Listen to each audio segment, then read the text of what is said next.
বলিউডের কিংয়ের অনুরাগীদের জন্য খুশির খবর। ভারতের বুকে নয়, এবার গোটা বিশ্বে রাজ শাহরুখ খানের। আনুষ্ঠানিকভাবে বিলিয়নিয়ার ক্লাবে প্রবেশ করলেন তিনি। সদ্য প্রকাশিত হুরুন ইন্ডিয়া রিচ লিস্ট 2025 অনুযায়ী 33 বছরেরও বেশি সময় ধরে চলচ্চিত্র জগতে রাজত্ব করে তিনি এখন ভারতের সবচেয়ে ধনী অভিনেতা হয়ে উঠেছেন।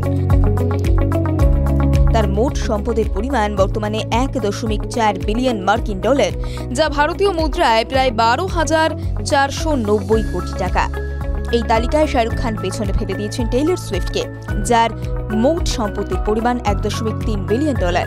পেছনে ফেলেছেন আর্নল্ড শোয়ার্জনেগার এবং জেরি সেনফেল্ডকে। এদের দুজনেরই সম্পদের পরিমাণ 1.2 বিলিয়ন ডলার, এবং সেলেনা গোমেজ, যার মোট সম্পত্তির পরিমাণ 720 মিলিয়ন ডলার।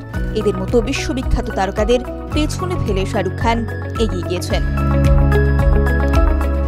হুরুন তালিকায় বলিউডের ধনীতম ব্যক্তিদের মধ্যে শাহরুখ খানের পরেই রয়েছে জুহি চাওলা এবং তার পরিবার, যাদের মোট সম্পত্তির পরিমাণ 7,790 কোটি টাকা, ঋতিক রোশন 2,160 কোটি টাকা, করণ জোহর 1,880 কোটি টাকা এবং অমিতাভ বচ্চন, যার মোট সম্পত্তির পরিমাণ 1,630 কোটি টাকা।